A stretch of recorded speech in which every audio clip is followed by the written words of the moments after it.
Medical and nurses सब। तो जो भी लोग यहाँ पे जुड़े हुए हैं, आज मैं आपको बता दूं जिनका भी एग्ज़ाम है नॉर्सेट का, उन सभी के लिए बेस्ट ऑफ लक। आपका एग्ज़ाम बहुत ही अच्छे से जाए, बिना टेंशन के आप लोग अपना एग्ज़ाम देना। And second and most important thing, बहुत सारे लोगों के कमेंट्स आ रहे थे कि क्या वन लाइनर क्वेश्चन आते हैं एग्ज़ाम में। तो यस, ऑफकोर्स आते हैं वन लाइनर क्वेश्चन एग्ज़ाम में।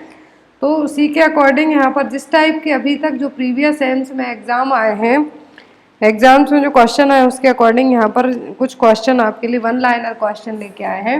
विद इन 30 मिनट में आपके एटलीस्ट 100 से भी ज़्यादा एमसीक्यूज हैं जो कवर हो जाएंगे। सेकंड थिंग, जिन भी लोगों ने अभी तक पेपर परचेस नहीं किए हैं, आप एक बार कल उन पूरे पेपर्स को ज़रूर रिवाइज कर लीजिए।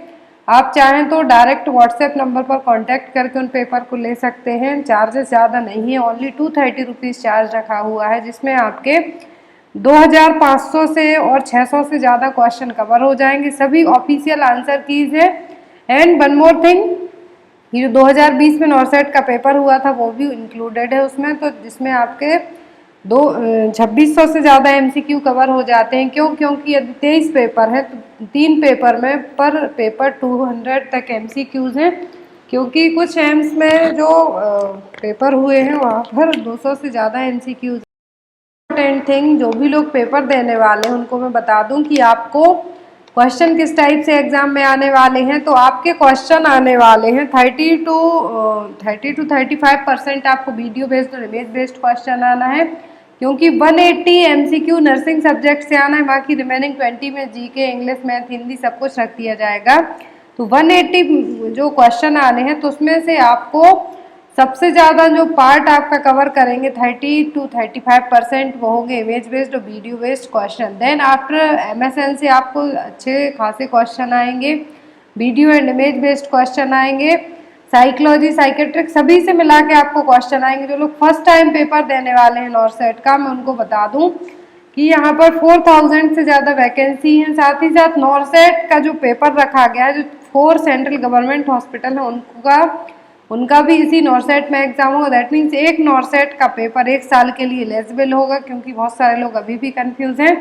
और एडमिट कार्ड को लेके जो इशू है वो आपको अभी सेपरेट वीडियो में बता दिया जाएगा कि यदि आपका इनकेस एडमिट कार्ड डाउनलोड नहीं होता है तो आपको क्या करना है। चलिए यहाँ पर हम विद इन 30 मिनट में कोशिश करूँगी कि 30 मिनट में आपके पूरे क्वेश्चन यहाँ पे कवर अप कर दिए जाएँ। क्योंकि आपके पास ओनली एक ही दिन का टाइम बचा है, देन आफ्टर आपका एग्जाम है। तो यहाँ पर क्वेश्चन नंबर फर्स्ट है, वो पीएच ऑफ यूरिन। तो यूरिन का पीएच कितना होता है? ऑप्शन में 4.6 टू 8.0, 7.35 टू 7.45, 3.5 टू 4 या फिर D, none of the above. तो जो पीएच होता है यूरिन का, कितना होता है पीएच? तो वो होता है 4.6 टू 8.0। ये एसिडिक एंड बेसिक, अम्लीय और क्षारीय दोनों कैटेगरी का हो जाता है यूरिन का पीएच। अब पीएच स्केल की रेंज भी एग्जाम में आती है। तो पीएच स्केल की रेंज होती है 0 टू 14, 0 से लेके 14 तक। यहाँ पर मैंने पीएच स्केल कई बार आपको एक्सप्लेन की हुई है, इसलिए इमेज नहीं रखी है। यूरिन का पीएच होता है 4.6 टू 8.0, ब्लड का पीएच होता है 7.35 टू 7.45। मोस्टली एग्जाम में नहीं दोनों का पीएच पूछा जाता है, इसलिए मैंने यहाँ पर दोनों को बता दिया।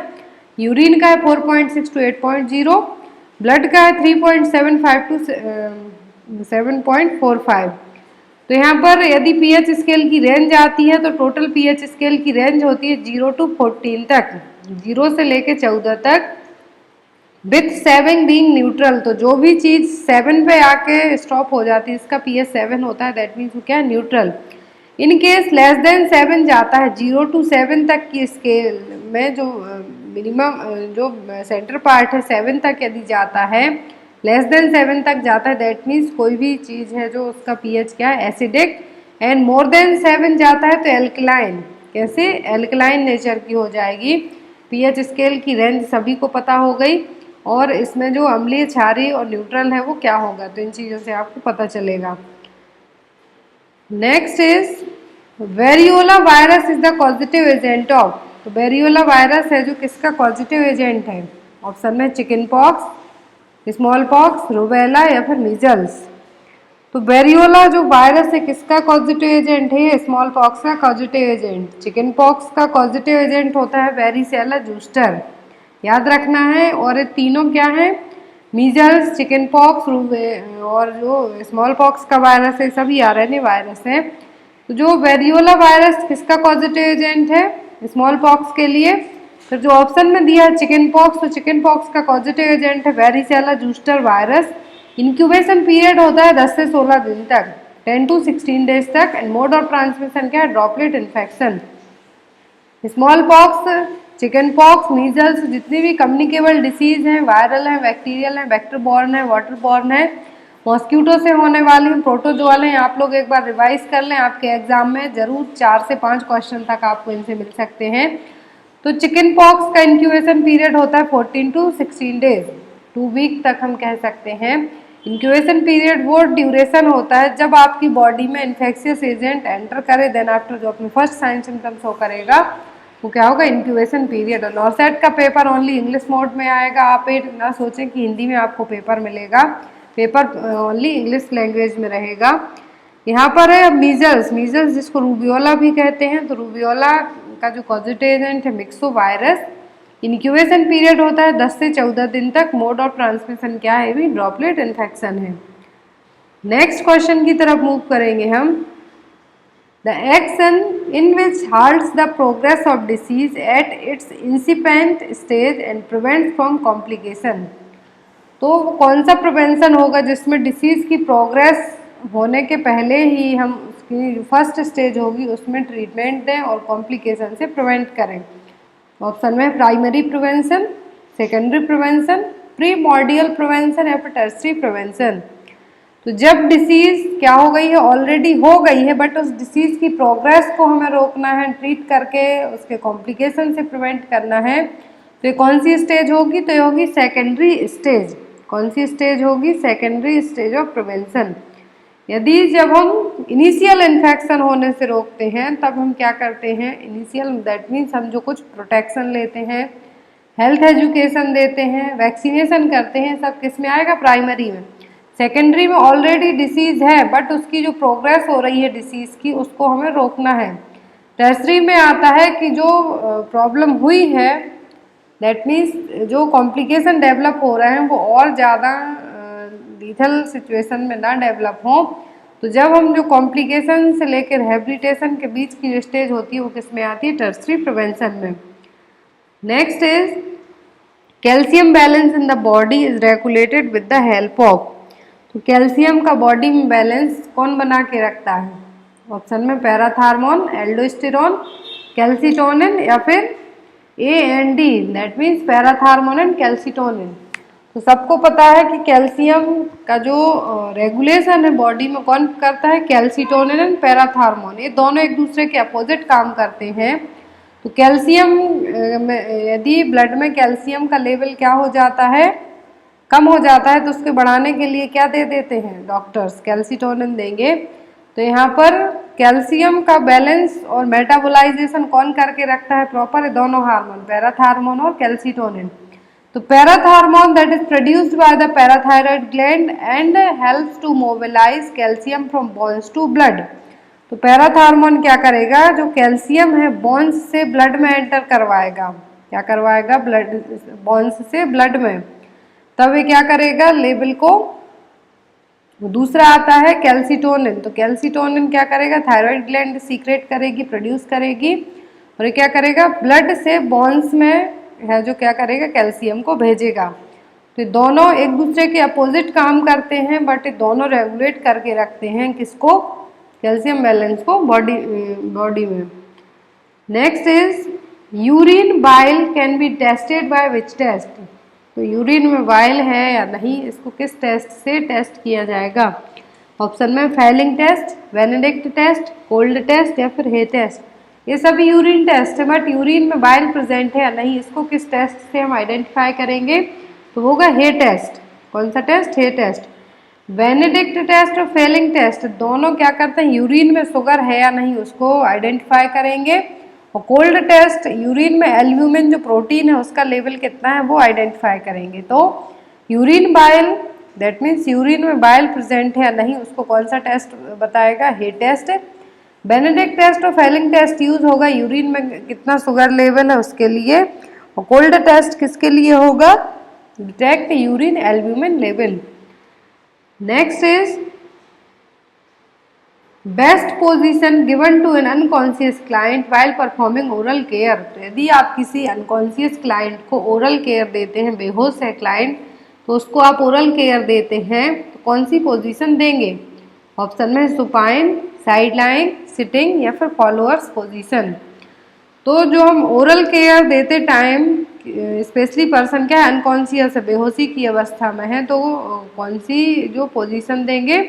तो हम उसको पोजीशन देंगे side lying position. Side lying position क्या करेगी? पेशेंट को एस्पिरेशन में हेल्प, जो भी मुंह से जो भी लार आती है, म्यूकस आता है, जो भी सीक्रेशन आता है, उसको एस्पिरेट करने में हेल्प करता है ताकि एस्पिरेट ना हो पाए। इसीलिए कौन सी पोजीशन देते हैं? Side lying position. तो जो अनकॉन्शियस क्लाइंट होते हैं या फिर अनकॉन्शियस के अलावा जिनकी कुछ अदर तरीके से प्रॉब्लम हो, तो उनको ओरल केयर देते टाइम हम जो पोजीशन देंगे वो क्या होगी? Side lying position. Side lying position देने से क्या होगा? एस्पिरेशन को प्रिवेंट कर सकते हैं। Next is Braden scale is standard tool to assist. तो ब्रैडन स्केल है जो किसको असिस्ट करने में यूज किया जाने वाला एक स्टैंडर्ड टूल है। ऑप्शन में pain, burn injury, risk of pressure ulcer और डेक्यूबिटस अल्सर या फिर मसल स्ट्रेंथ। तो ब्रैडन स्केल एक स्टैंडर्ड टूल है किसके लिए? कि प्रेशर अल्सर डेवलप हो रहा है, और डेवलप हो गया है तो कौन सी स्टेज में है, तो किससे पता कर सकते हैं? ब्रैडन स्केल है, स्केल से। तो ब्रैडन स्केल के कंपोनेंट होते हैं, तो आपको ये पता चल गया कि Braden scale risk of pressure ulcer या फिर डेक्यूबिटस अल्सर के लिए यूज की जाती है। अब हर एक स्केल के पॉइंट होते हैं, कंपोनेंट होते हैं कि क्या क्या चीजें मेजर की जाएंगी इनसे। तो पेन के लिए अलग स्केल होती है, आप याद रखें। जो पेन की इंटेंसिटी, फ्रिक्वेंसी, ये सब फाइंड आउट करने के लिए अलग स्केल, एनालॉग स्केल यूज की जाएगी या फिर विजुअल एनालॉग स्केल यूज की जाएगी। अलग अलग स्केल यूज होंगी, बट यहाँ पर ब्रैडन स्केल होगी डेक्यूबिटस अल्सर और प्रेशर अल्सर के लिए। अब यहाँ पे बात आती है कंपोनेंट की। एग्जाम में कंपोनेंट जरूर आते हैं, जरूरी नहीं डायरेक्ट कंपोनेंट दिए जाए, हो सकता है 3 कंपोनेंट दे और एक एक्सेप्ट करके आपको क्वेश्चन रख दिया जाए, तो आपको उसका आंसर बताना होगा। तो यहाँ पर जो कंपोनेंट है, sensory perception, moisture, activity, mobility, nutrition या फिर फिक्सन एंड शियर। तो ये सभी क्या है? कंपोनेंट है किसके? ब्रैडन स्केल के, जो कि हम डेक्यूबिटस अल्सर, प्रेशर अल्सर डेवलप हो रहा है या किस स्टेज में है, तो उसके लिए यूज किया जाता है। ब्रैडन जो डेक्यूबिटस अल्सर और प्रेशर अल्सर की 4 स्टेज होती हैं, स्टार्टिंग से 4th स्टेज तक। इनकी इमेज आप अपने माइंड में सेट करके रखें। कौन सी स्टेज में बोन्स अफेक्ट होंगी, नर्व अफेक्ट होंगी, मसल्स अफेक्ट होंगी, या फिर कौन सा पार्ट अफेक्ट होगा, डर्मिस अफेक्ट होगा, एपिडर्मिस अफेक्ट होगा। क्योंकि अभी तक जितने भी एम्स के और जितने भी सेंट्रल गवर्नमेंट के एग्जाम हुए जिसमें स्पेशली इमेज बेस्ड क्वेश्चन आते हैं, तो प्रेशर अल्सर से 1 या 2 क्वेश्चन हमेशा आए हुए मिलते हैं। इसलिए मैं आपको कह रही हूँ कि ये चीज़ आप याद रखें। नेक्स्ट क्वेश्चन है यहाँ पर, find the word which is the best express the meaning of the keyword manoeuvre. यहाँ पर आपको वर्ड बताना है कि जो बेस्ट तरीके से क्या करेगा, मैन्यूवर वर्ड को एक्सप्रेस करेगा और मीनिंग बताएगा। ऑप्शन में मैनिपुलेट, एक्सरसाइज, एक्ट या फिर मूव। तो जो मैन्यूवर का यहाँ पे मतलब होगा, दूसरा मतलब क्या होगा मैन्यूवर का? मूव। क्या होगा? Move. Next is the most widely used OS for mobile phones developed by Google. तो गूगल के द्वारा डेवलप किया गया जो ऑपरेटिंग सिस्टम वाला मोबाइल फ़ोन है वो कौन सा है? एंड्रॉयड, मैगलन, ओबंटू या फिर अमीबा। तो जो OS डेवलप सबसे ज़्यादा यूज़ किया जाने वाला है मोबाइल फ़ोन से वो क्या है? वो एंड्रॉयड। और ये 2008 में लॉन्च किया था गूगल ने। Android is an open source mobile OS developed by Google and launched in 2008। Recent में गूगल एंड जो गूगल की पेरेंट कंपनी है अल्फा, तो उसके CEO कौन है? तो वो है सुंदर Pichai. Next is ALU in the computer system stands for. तो ALU का फुल फॉर्म पूछा है, तो ALU का फुल फॉर्म होता है arithmetic and logical unit. Next is find one word for the given group of word. तो यहाँ पर एक सेंटेंस दिया हुआ है, इसके लिए आपको एक वर्ड बताना है, वन लाइनर जो क्वेश्चन कहलाएंगे वही है यहाँ पर। फ्लैश ईटिंग एनिमल, जो फ्लैश ईटिंग एनिमल्स हैं दैट मीन्स मांसाहारी जिसको हम कहें, तो वो एनिमल्स कौन से हैं, क्या कहलाएंगे, हर्बीवोर, इंसेक्टिवोर, ओमनीवोर या फिर कार्निवोर। तो ऐसे एनिमल्स जो मांसाहारी फ्लैश ईटिंग एनिमल है वो क्या है, कार्निवोर एनिमल। कौन से एनिमल, कार्निवोर। फिर आते हैं ओमनीवोर, हर्बीवोर या फिर इंसेक्टिवोर। तो ओमनीवोर का मतलब है an omnivore is an animal that has the ability to eat and survive on both plant and animal matter. तो ऐसे एनिमल जो कि प्लांट से भी अपना पेट भर सकते हैं, सर्वाइव कर सकते हैं, और एनिमल्स का जो एनिमल मैटर से मतलब है यहाँ पर मांस खा के या फिर मीट मटन खा के सब करके, तो क्या है, ओमनीवोर। फिर आते हैं हर्बीवोर। हर्बीवोर का, ओमनीवोर में पिग्स आ जाएंगी एंड पिग्स के अलावा जितने भी बड़े जो बर्ड्स होते हैं वो आ जाएंगे यहाँ पर। तो वो सभी किस में आएंगे, ओमनीवोर में। कार्निवोर में ओनली लायन आएंगे, चीता आएंगे, ये सब आएंगे। फिर आता है herbivore. Herbivore is an animal automatically and physiologically adopted to eating plant material. तो ऐसे एनिमल्स हर्बीवोर में वैसे एनिमल्स आएंगे जो ओनली उनकी फिजिकल जो फिजियोलॉजी है, काम करने की जो क्षमता है उनकी बॉडी की, और एनाटॉमिकल का जो बनावट है, संरचना है, दोनों प्लांट मटेरियल पर डेवलप होंगे। जैसे कि रैबिट हो गया, हॉर्स हो गया, रैबिट हो गया, एंड जो भी स्पैरल होती हैं, गिलहरी जिसको कहते हैं हम, वो हो गई, एंड वन मोर थिंग काऊ हो गई। ये सभी क्या है, प्लांट मटेरियल पर डिपेंड करेंगे, हर्बीवोर है। फिर आते हैं इंसेक्टिवोर। तो इंसेक्टिवोर इज अ कार्निवोरस प्लांट और एनिमल दैट ईट्स इंसेक्ट। तो ऐसे इंसेक्टिवोर क्या कहलाएंगे, कार्निवोरस प्लांट और एनिमल्स जो क्या करेंगे, इंसेक्ट को खाएंगे, तो क्या हो गए, insectivore. Next is how many stores will be open up during 2016 और 17 under prime minister Jan Aushadhi Yojana as per union budget for the year 2016 and 17। तो प्रधानमंत्री की जो जन औषधि योजना के तहत यूनियन बजट 2016-17 में पास किया गया था, तो उसके तहत जो कितने स्टोर खोले जाने थे जन औषधि योजना के, प्राइम मिनिस्टर जन औषधि योजना के 2016-17 के बीच में। ऑप्शन में 1000, 3000, 4000 या फिर 2000। तो स्टोर खोले जाने थे, कितने स्टोर, 3000 स्टोर। प्रधानमंत्री भारतीय जन औषधि परियोजना, क्या है इसका नाम, प्रधानमंत्री भारतीय Jan Aushadhi Pariyojana, launched during the 11th plan period in November 2008। 2008 में लॉन्च की गई थी जब 11वीं पंचवर्षीय योजना थी। तो इसके तहत मार्च 2017 तक कितने जन औषधि स्टोर खोले जाने, 3000, 3000। All the district in the country, देश में जितने भी डिस्ट्रिक्ट हैं उन सभी में। मेडिसिनल प्रोडक्ट 1000 थे इसमें। टाइप ऑफ प्रोडक्ट की बात की जाए तो medicine, surgical, consumable, cents and replacement, ये सभी चीज़ें थी। और यहाँ पर इनकम कितनी थी, 10,000 पर मंथ से लेके 2.5 लाख पर मंथ तक। नेक्स्ट है यहाँ पर व्हेन वाज द प्रधानमंत्री जन धन योजना। तो यहाँ पर अभी हमने जन औषधि योजना की बात की, तो उसके तहत 3000 जो सेंटर खोले जाने थे 2016-17 तक। तो यहाँ पर नेक्स्ट क्या, प्रधानमंत्री जन धन योजना, इससे क्वेश्चन आते हैं एग्जाम में, जो कि अगस्त 2014 को लॉन्च की गई थी, मोदी जी ने लॉन्च की थी। और इसके तहत जो भी जितने भी लोग हैं ज़्यादा से ज़्यादा बैंकिंग अकाउंट को लेके उन सभी में अवेयरनेस फैलाने के लिए जनधन 0 रुपीज़ से जो अकाउंट ओपन हुए थे, वो योजना किसने लॉन्च की थी, प्रधानमंत्री नरेंद्र मोदी ने अगस्त 2014 में। Next is Indira Awas Yojana is mean for which population. तो जो इंदिरा आवास योजना है ये किस टाइप की पॉपुलेशन के लिए है। ऑप्शन में semi urban, urban and rural, rural या फिर अर्बन। तो जो इंदिरा आवास योजना है ये खोली गई थी जो रूरल पॉपुलेशन है उनके लिए, इसके लिए रूरल पॉपुलेशन के लिए। तो यहाँ पे बता दें कि जो इंदिरा आवास योजना थी इसके लिए इंदिरा गांधी के नाम पर इस योजना को जैसे लॉन्च किया गया, देन आफ्टर इसके लिए क्या किया गया, इसमें चेंज किए गए प्रधानमंत्री ग्रामीण आवास योजना।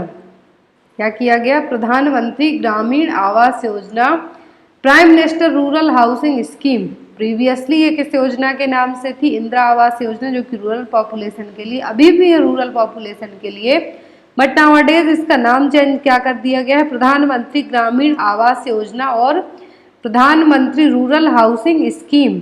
इसके तहत क्या किया गया है कि जो पुअर पीपल है रूरल एरिया के, वहाँ पर उनको हाउस प्रोवाइड करवाना, बनवाना। इस स्कीम के तहत a similar scheme for urban poor was launched in 2015 as housing for all by 2022। तो यहाँ पर दो योजनाएं याद रखनी है कि इंदिरा आवास योजना किसके लिए थी, रूरल पर्सन के लिए, तो इसको नाम चेंज करके क्या किया गया, प्रधानमंत्री ग्रामीण आवास योजना और prime minister rural housing scheme. इसके तहत ओनली रूरल पॉपुलेशन के लिए घर बनवाने के लिए योजना लाई गई। एंड देन अब बात ही अर्बन पुअर, जो शहरी क्षेत्र के गरीब लोग हैं उनके लिए भी तो घर की जरूरत रहेगी, तो उनके लिए योजना लाई गई हाउसिंग फॉर ऑल बाय 2022। 2015 में फिर लाया गया अर्बन पुअर पर्सन के लिए हाउसिंग फॉर ऑल, जिसमें 2022 तक जितने भी अर्बन पुअर पीपल हैं उनके लिए घर बनवाना। Next is the normal composition of oxygen in the environment. तो एनवायरनमेंट में नॉर्मल कंपोजिशन कितना होता है ऑक्सीजन का, ऑप्शन में 20.93%, 50%, 40% या फिर 30.93%। तो एनवायरनमेंट में ऑक्सीजन का कंपोजिशन होता है 20.93% और 21%। नाइट्रोजन सबसे ज़्यादा होती है 78%, एंड देन आफ्टर आती हैं other gas. Next is in following question find the word which means the same as the given group of birds period of 1000 year। तो यहाँ पर आपको एक वर्ड बताना है इस चीज के लिए, तो क्वेश्चन क्या है, पीरियड ऑफ 1000 ईयर, ऐसा टाइम पीरियड जिसमें कितना हो, 1000 साल हो, तो उसके लिए क्या कहेंगे, सेंचुरी कहेंगे, मिलेनियम कहेंगे, डिकेड कहेंगे या फिर सेंटरनी कहेंगे। तो 1000 ईयर, 1000 ईयर, 1000 साल के लिए क्या कहा जाएगा, मिलेनियम। सेंचुरी के लिए कहा जाएगा 100 ईयर, मिलेनियम का मतलब 1000 साल। 1 डिकेड का मतलब होता है 10 साल। 1 लस्ट्रम का मतलब 5 ईयर। तो यहाँ पर याद रखें, सेंचुरी का मतलब होगा 100, मिलेनियम का मतलब 1000 साल, डिकेड का मतलब होगा 10 साल। तो यहाँ पर क्या है, एक शब्द, एक लाइन के लिए शब्द है। Next is dengue fever is caused by bite of which mosquito. तो डेंगू फीवर है जो किस मॉस्क्यूटो के काटने से होगा, ऑप्शन में मेंसोनिया, क्यूलेक्स, एडिस या फिर एनाफ्लिस। तो डेंगू फीवर किसके कारण होगा, एडिस मॉस्क्यूटो के बाइट करने से।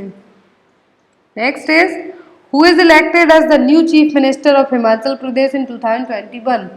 2021 में हिमाचल प्रदेश के नए सीएम कौन है। तो याद आपको रखना है कि देश के अलग अलग स्टेट है, वहाँ के बहुत सारे जगह के अभी रिसेंट में लास्ट 2 और 3 मंथ में पूरे सीएम चेंज हो गए हैं। तो हिमाचल प्रदेश के 2021 में इनक्यूम्बेंट मतलब कि अभी कार्य जो ड्यूरेशन चल रहा है इस टाइम पर, चीफ मिनिस्टर कौन है, तो वो है जयराम ठाकुर, जो कि बीजेपी के नेता हैं जयराम ठाकुर। नेक्स्ट इज जयराम ठाकुर हैं जो हिमाचल प्रदेश के 14th नंबर के सीएम है, 14वें नंबर के चीफ मिनिस्टर हैं। Next is chemical coagulant used to treat raw river water is. कौन सा केमिकल कोगुलेंट यूज किया जाएगा रॉ रिवर वाटर को ट्रीट करने के लिए, ऑप्शन में सोडियम क्लोराइड और NaCl, क्लोरीन, पोटेशियम परमैंगनेट और KMnO4 या फिर D एलम। तो यहाँ पर जो रॉ वाटर रिवर का ट्रीट किया जाएगा तो वो क्या होगा, वो किससे ट्रीट होगा, एलम से। तो यहाँ पर आपका आंसर क्या होगा, D alum. Next is which of the following is the correct sequence of the smallest to the largest unit of storage side. Left to right जब आप पढ़ेंगे तो जो सही साइज है वो स्मॉलेस्ट यूनिट से लेके लार्जेस्ट यूनिट तक की वो क्या होगी, तो वो होगी आपकी, पहले आएगा kilobyte, megabyte, gigabyte, terabyte and after that petabyte. तो यहाँ पे याद रखना है किलोबाइट सबसे छोटा है, फिर mega, giga, tera and then petabyte. Next is anxiety is caused by. तो एंजाइटी किसके द्वारा होगी? Option hostility turned by self, a subjective perceived threat, mask depression या फिर एन ऑब्जेक्टिव थ्रेट। एंजाइटी किसके कारण होती है? डर के कारण, लेकिन कोई सब्जेक्टिव चीज हो तब। तो यहाँ पर क्या होगा आंसर आपका? A subjective perceived threat. Next is exchange of gases takes place in which part of the body. तो ह्यूमन बॉडी में गैसों का आदान प्रदान कहाँ पर होता है? तो ये होता है लंग्स में। Next is telling the truth is a practice of which ethical principle. तो जब आप अपनी प्रैक्टिस में हो उस टाइम पर आपको सही बोलने की बिल्कुल आदत हो तो ये किस प्रिंसिपल में आएगा? जस्टिस में, वेरासिटी, बेनिफिशियंस या नॉन मालफिशियंस। तो एथिकल प्रिंसिपल जिसमें आपको ओनली सही बोलने की आदत हो, ट्रुथ बोलने की आदत हो, तो ये क्या आएगा? वेरासिटी। क्या आएगा? Veracity. Next is which of the following is the purpose of hand washing. तो हैंड वॉशिंग का क्या पर्पस होता है? To prevent cross infection, to promote circulation in the blood, to have aesthetic feeling या फिर to provide the comfort. Hand washing का जो purpose होता है कि हम क्या करें? क्रॉस इन्फेक्शन को प्रिवेंट करें, इसीलिए हैंड वॉशिंग की जाती है। Next is the colour used for tagging a dead body is. तो डेड बॉडी के लिए जो पैर में जो टैग लगाया जाता है वो किस कलर का होता है? ऑप्शन में येलो, रेड, ग्रीन या फिर ब्लैक। कार्डबोर्ड का जो टैग लगाया जाता है वो किस कलर का होता है? ब्लैक कलर का। तो यहाँ पर जो ब्लैक कलर लिया है तो ट्रायज सिस्टम होता है, उसके अकॉर्डिंग यहाँ पर कलर कोड सिलेक्ट किया गया है। तो कौन सा कलर यूज किया जाता है? Black colour. Next is which of the following food stuff is a good source of protein. Protein का सबसे अच्छा सोर्स इनमें से कौन सा है? ऑप्शन में cereals, fruits, green leafy vegetables या फिर मिल्क एंड मिल्क प्रोडक्ट। तो प्रोटीन का सबसे अच्छा सोर्स किसको माना जाता है? मिल्क एंड मिल्क प्रोडक्ट को। नेक्स्ट है यहाँ पर the pacemaker of heart is. तो हार्ट का जो पेस मेकर है वो क्या है? तो हार्ट का जो पेस मेकर है, पेस मेकर ऑफ हार्ट किसको कहा जाता है? SA node, sino atrial node को। नेक्स्ट है यहाँ पर who is reserved as the founder of modern nursing. तो मॉडर्न नर्सिंग की फाउंडर कौन है? ऑप्शन में Virginia Henderson, Jean Watson, Florence Nightingale या फिर बेटी न्यूमैन। जो मॉडर्न नर्सिंग की फाउंडर है वो कौन है? Florence Nightingale. फ्लोरेंस नाइटिंगेल का जो जन्म होता है 12 मई को, 12 मई को, उसी दिन हम क्या मनाते हैं? International nurses day. Next is the food used for data collection are. Sorry, the tools used for data collection. तो डेटा कलेक्शन के लिए कौन सा टूल है जो यूज किया जाएगा? ऑप्शन में experimental, non experimental, survey, observation and checklist, questionnaire, interview, schedule, observation and checklist या फिर पार्टिसिपेंट ऑब्जर्वेशन इंफॉर्मेशन बुकलेट। जब हम डेटा कलेक्ट करते हैं तो क्या करते हैं? यदि आपको कम्युनिटी में as a CHO, as a staff nurse और एज ए ट्रेनिंग भेजा जाता है तो आपको, आप जाते हैं, होम विजिट करेंगे, कुछ भी करेंगे तो सबसे पहले क्या करते हैं? क्वेश्चन पूछेंगे। तो ये भी एक मेथड हो गई आपके डेटा कलेक्ट करने की। इंटरव्यू शेड्यूल कर सकते हैं आप, ऑब्जर्वेशनरी चेकलिस्ट भी रेडी कर सकते हैं। आप किसी भी पर्सन से कुछ क्वेश्चन पूछेंगे तो जो आप टिक बेस्ड आपके आंसर होते हैं, सही है या गलत, इस टाइप से, वो किस में आएंगे? ऑब्जर्वेशन चेकलिस्ट में। तो तीनों मेथड हैं जो यूज़ की जा सकती हैं। Next is an anganwadi worker caters to what size of population. तो एक आंगनवाड़ी वर्कर कितनी पॉपुलेशन के लिए होती है? 1000 पॉपुलेशन के लिए। Next is what is true regarding H pylori infection. तो हेलिकोबैक्टर पाइलोरी इन्फेक्शन को लेके यहाँ पर सही पॉइंट क्या है? ऑप्शन में toxin producing microbe, immunoglobulin, rotavirus, तो बैक्टीरिया। एच पाइलोरिक इन्फेक्शन को लेके जो यहाँ पे सही पॉइंट है वो क्या है? Bacteria.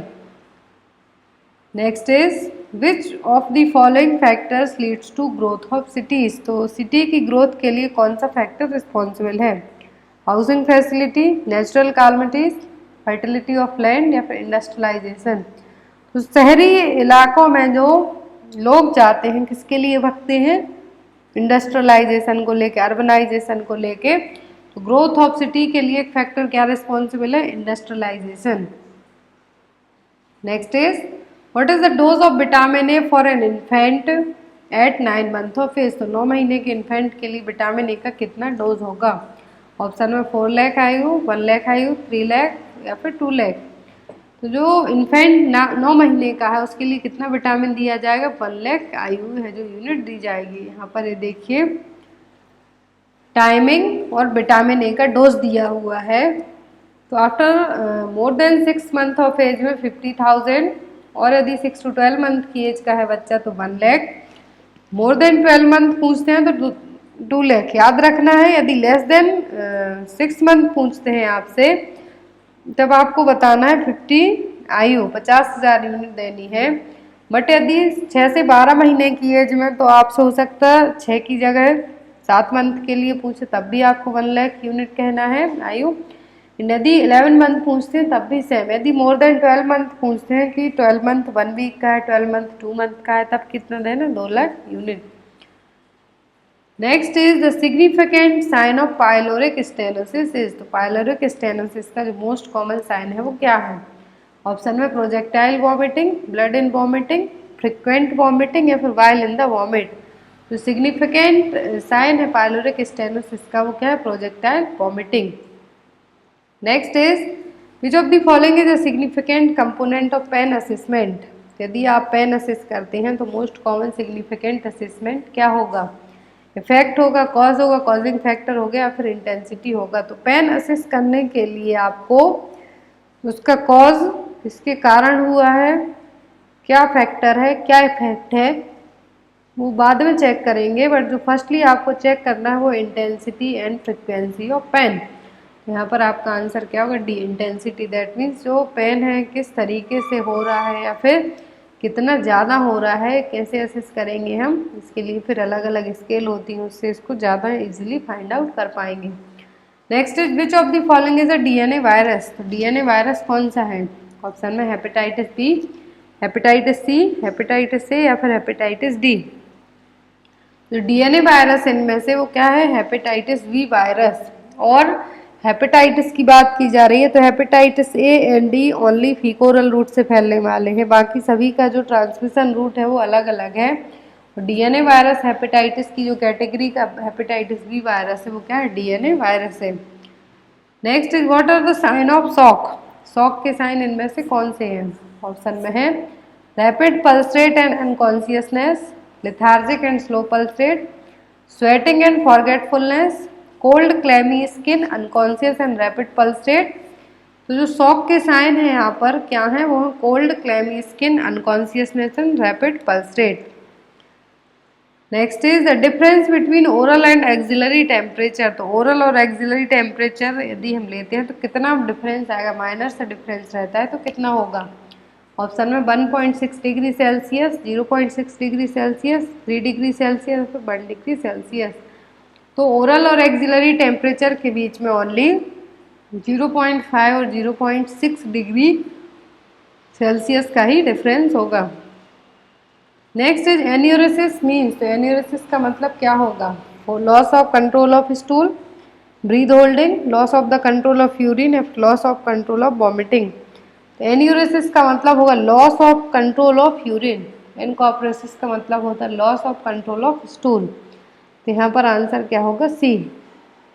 Next is what is the approximate total population of India as per provisional data 2011। तो 2011 की जनगणना के हिसाब से भारत की पॉपुलेशन कितनी है प्रोविजनल डेटा के हिसाब से। ऑप्शन 121 करोड़, 180 करोड़, 150 करोड़ या फिर 160 करोड़।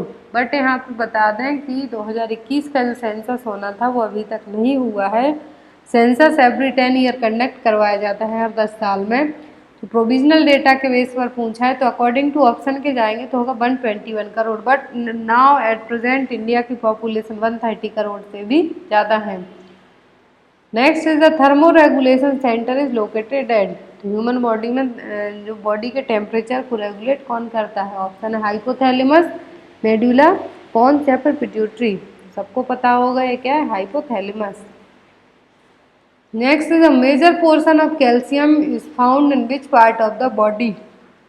बॉडी के किस पार्ट में सबसे ज़्यादा कैल्शियम रहती है? तो ऑप्शन है मसल, ब्लड, हार्ट या फिर बोन। तो ये सबको पता है कि सबसे ज़्यादा कैल्शियम कहाँ पर होता है? बोन्स में। Next is Down syndrome among newborn is due to. तो डाउन सिंड्रोम है न्यूबॉर्न में किसके कारण होगा? ऑप्शन में chromosomal error, ABO incompatibility, inborn error of metabolism of nutritional deficiency. तो डाउन सिंड्रोम का दूसरा नाम क्या है? ट्रायोसोमी 21। क्या है? जेनेटिक क्रोमोसोम जो 21 डिसऑर्डर, जिसको कहते हैं डाउन सिंड्रोम और ट्रायोसोमी 21। तो यहाँ पर किसके कारण होता है? क्रोमोसोमल एरर है, जो कि ट्रायोसोमी 21, इसीलिए इसको इसका नाम दिया गया है। Next is which one of the following helps to reduce anxiety and post operative pain. तो पर्सन में पोस्ट ऑपरेटिव पेन को और एंजाइटी को हम कैसे रिड्यूस कर सकते हैं? डर है जो उसको अपने ऑपरेशन को लेके, कैसे इसको दूर कर सकते हैं, कम कर सकते हैं? ऑप्शन में pre operative checklist, psychological counselling, rest and sleep या प्री ऑपरेटिव टीचिंग। यदि किसी पर्सन की सर्जरी होने वाली है तो एज अ नर्स और एज अ डॉक्टर आप क्या करेंगे? ऑपरेटिव जो ऑपरेशन होना है उसके बारे में पूरा प्रोसीजर एक्सप्लेन करेंगे, ताकि उस पर्सन को उससे डर लग रहा है वो कम हो जाए। तो वो क्या होगा? Pre operative teaching. Next is immediate and first aid treatment for dog bite. तो यदि किसी को डॉग बाइट होता है, कुत्ता काट लेता है, फर्स्ट ट्रीटमेंट क्या देंगे? ऑप्शन में wash with soap and water for 15 minute, suture the big wound, cover with dressing या फिर अप्लाई द एंटीसेप्टिक। तो जब भी किसी को डॉग बाइट करता है तो सबसे पहले आपको एटलीस्ट सॉप या फिर बहते हुए पानी से टैप ऑन करके क्या करना है? 15 मिनट तक उस वुंड को क्लीन करना है। तो क्या है? फर्स्ट एड ट्रीटमेंट हो गया। Next is how many calories are provided by 1 gram of protein. 1 gram protein से कितनी कैलोरीज है जो प्रोवाइड होगी? तो 1 ग्राम प्रोटीन से कितनी कैलोरी प्रोवाइड होगी? 4 kilo calorie. 1 gram protein and carbohydrate से सेम कैलोरी होगी 4 किलो कैलोरीज, और फैट से कितनी होगी? 9 kilo calorie. Next is number of deciduous teeth in children. Deciduous teeth का मतलब है प्राइमरी टीथ बच्चों में कितने होते हैं? ऑप्शन में 12, 16, 14 या फिर 20। तो डेसिडियस टीथ होते हैं, फिर प्राइमरी टीथ होते हैं चिल्ड्रंस में। आफ्टर 6 मंथ की एज से इरप्ट होना स्टार्ट हो जाते हैं। तो कितने होते हैं? 20 टीथ। ये देखिए यहाँ पर जो फर्स्ट आते हैं वो क्या है? Central incisor, then lateral incisor, canines, first molar and second molar. तो टोटल कितने होते हैं? 20 टेम्पररी टीथ, जिसको डेसिडियस टीथ या फिर प्राइमरी टीथ कहते हैं। Next is which safety measures will you take for a drowsy patient. यदि कोई पर्सन ड्राउजी है तो क्या सेफ्टी मेजर लेंगे? Keep unnecessary furniture away, keep the side rails up, keep extra linen at bed side या फिर keep the lights on. कोई person यदि ड्राउजी है, किसी मेडिसिन के कारण ड्राउजी है या फिर कुछ और प्रॉब्लम है, उसको सबसे पहले जो साइड रेल्स हैं उसको अप करेंगे, ताकि पर्सन को हम क्या कर सकें? गिरने से बचा सकें। यहाँ पर आपका आंसर क्या होगा? B. Next is cancer of cervix is caused by. तो सबको पता है कि सर्वाइकल कैंसर होने का मोस्ट कॉमन रीजन क्या है? Human papilloma virus. Next is exogamy is defined as. तो एक्सोगोमी का मतलब क्या है? Marriage within a group, marriage outside a group, experimental marriage या फिर कंपनसेट मैरिज। तो एक्सोगेमी मैरिज का मतलब है कि शादी आउटसाइड ऑफ ग्रुप में करना, जैसे जो हिंदुओं में होती है सबसे ज़्यादा एक्सोगेमी मैरिज होती हैं। Marriage with in the group का मतलब होता है एंडोगेमी, जो मुस्लिम्स होते हैं उनमें सबसे ज़्यादा इस टाइप की शादी देखने को मिलेंगी। तो यहाँ पर आज के लिए इतने ही क्वेश्चन। आई होप आपको क्वेश्चन अच्छे लगे हो तो लाइक करके शेयर जरूर करें। Thank you for watching us.